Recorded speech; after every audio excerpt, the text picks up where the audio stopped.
to President Zelenskyy. Thank you very much, Mr. President Biden. Thank you for this summit, for another step in consolidating the world in defense of freedom. Dear colleagues, now is a decisive time, and it is our joint responsibility. What exactly will determine this time?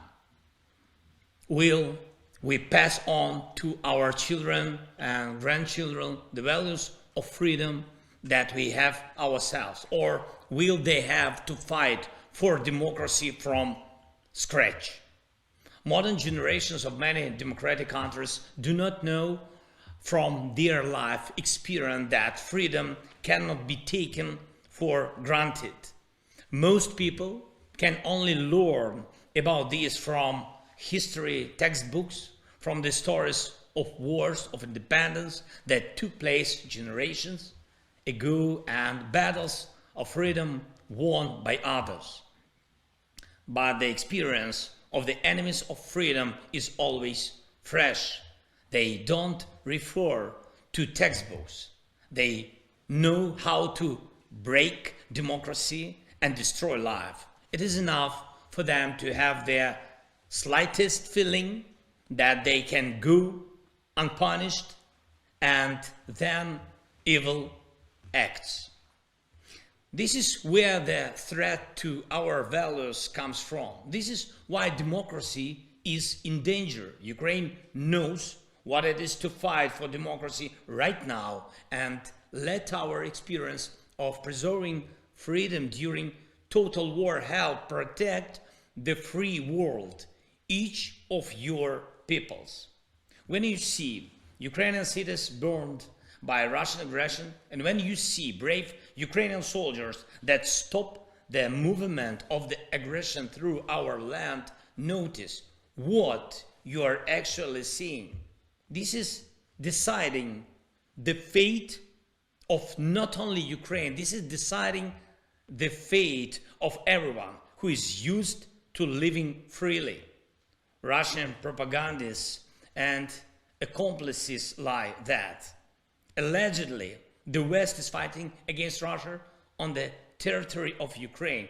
It's worse understanding what is really going on. It is Ukraine that tyrannical Russia is able to reach with its bloody hands, with missiles and artillery, bombs and tanks. But the Kremlin's ambitions does not, and just where its hands reach. Russia has been at war with all of you for a long time, with the democracies of the world. It fights via disinformation, election interference, espionage, corruption, exporting, cybercrime, by trying to trigger an energy crisis and price explosions in markets that will hit your people with insane electricity or gas bills. Look, the Kremlin is trying to turn even food provision into a weapon, blocks the sea to create a shortage in the global food market. Why is this happening? This is war. Ladies and gentlemen, this is war, precisely against freedom and democracy. Every foe of freedom acts in the same way. I emphasize they act. The enemies of freedom have not lost a single year in recent decades. They channeled all their time and unlimited money which they gained in trade with the free world to weaken and to corrupt and to undermine democracy. But have all the efforts of the free world been aimed at limiting the aggressive potential of tyrants and autocrats and at bringing them to legal responsibility for their crimes? Unfortunately, no. We have to fix it. Democracy must be able to act and act in advance. Democracy must learn to be uncompromising in the face of evil. The spirit of democracy is to find a compromise, but this only works for internal freedom in a given country. We should get rid of the illusion that compromising with evil can give something to freedom. The enemies of democracy must lose. And only these can be the basis of true security for democracy. Embrace this Ukrainian determination.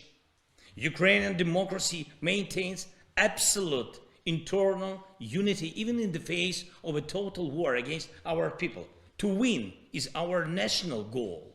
What does it mean to win? Our answer is clear: to preserve freedom, to preserve dignity, to preserve our land. But what is the strategy of the free world in relation to totalitarian Russia, which is looking for how to create more totalitarian allies in the world? Is there such a clear strategy? I will tell you what it should be. Clear answer: evil must lose their war. If it loses now, it will know that it will always lose everywhere. First, we should not think how to save Putin's face in order to allegedly reduce the cost of fighting him. We should think how to preserve respect for democracy in those countries where freedom has yet to win. Second, when a fire breaks out, firefighters cannot wait months for fire trucks to be provided or accept that fire hydrants should be mandatory only for short distances. It works the same way in war. The more restrictions on the defenders, the more casualties and destruction, because the flames of aggression now know bounds.